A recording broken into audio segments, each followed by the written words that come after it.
In this video, I'll be sharing with you a requested tutorial on how to cut this stylish cowl neck backless flay dress. So if this is something you like, kindly hit on the subscribe button, give this video a thumbs up.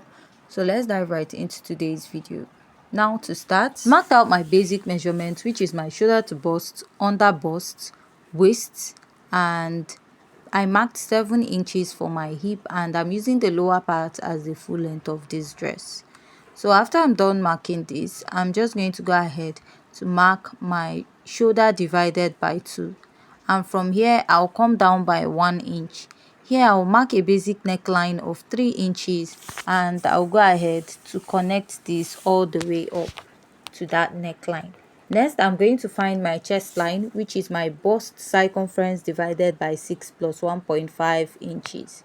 So I'll make a mark at that point, and I'll place my ruler to draw out a straight line. After drawing out a straight line on the chest line of this pattern, I'm going to mark my shoulder divided by 2.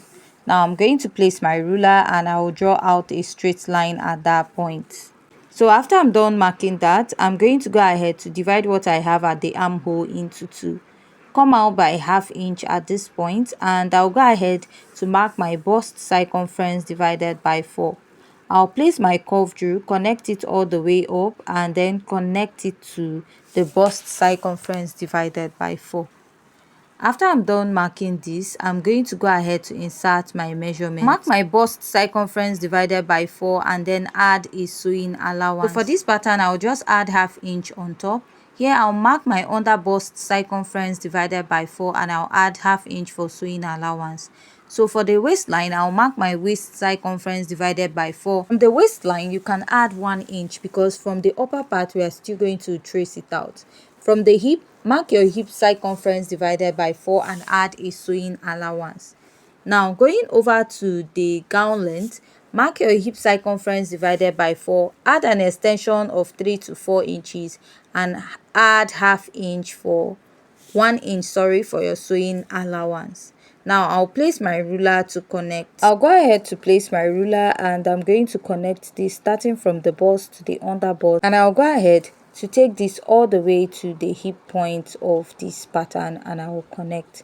After connecting, I'm going to take this down towards the lower part of this dress that has like a flay. So on the one on the mannequin, the flay started like from the hip going down, while the one that was modeled was slightly tight on the hip, and then you now make like a little flay towards the lower part. So you can go ahead to decide the one you want the lower part of this pattern to look like. After connecting, I'll just go ahead to cut this out. I'll be using this to cut out both the front and the back pattern. Now when you're cutting out this pattern, for the zipper of this dress, you can add a zipper by the side. Use your sewing allowance to add the zipper by the side. I'll just go ahead and add like a basic neckline to this pattern. That is a 3 by 3 inches neckline, which I'll still cut, but we are not really making use of this part of the pattern, right? Now the next step is to make like a slash so that we can create our cowl neckline. If you look at the dress, the cowl neckline started like towards the under bust, but for this requested pattern, the bust area should not be that revealing, so that's why I went down by 1.5 inches from the bust. If not, I'll just go ahead to cut it close to the under bust of this pattern. Now you're going to spread your pattern open. So one thing about a cowl neckline is the more open you spread it, the more it drops at the front part of your dress. So the one we have on the thumbnail is quite open, but for this particular one we are trying to draft, it should not be that open, right? It shouldn't drop so much. That is from the requested pattern I have for this dress. So I'm going to use within 6 to 8 inches for the opening. So I'll just shift it to the edge and I'll pin. So after I'm done pinning, I'm going to go ahead to place my ruler and I'm going to draw a straight line connecting the shoulder line this way. Now after that, take note of that point and I will draw out the shoulder and then draw out also the neckline of this pattern.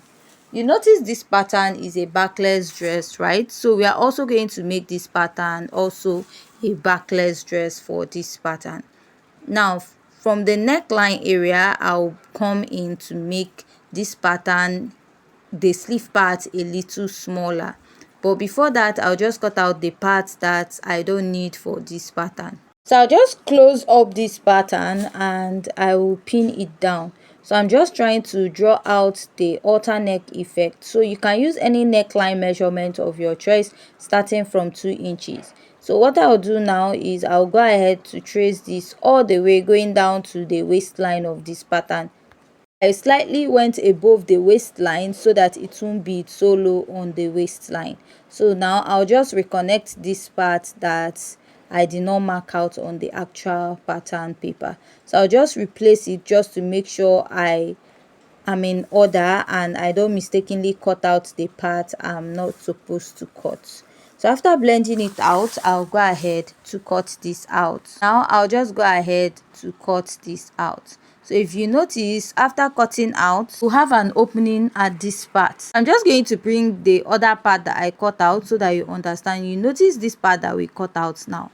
Now to avoid having like gaping or excess at that point, what I'll do is I'll pleat it back to meet each other this way, right?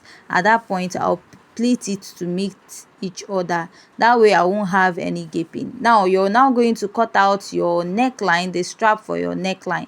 So when you cut it, this part will go down all the way to the front, and this neckline, you now use it to wrap around the neckline. After cutting this, you now use the pattern you have and I will cut out for the back. So this is what the back is like, and what I'll now do is to add an invisible zip with the side sewing allowance by the side of the dress. That way you can easily open up the dress by trying to put it on and then go ahead to wrap the neckline.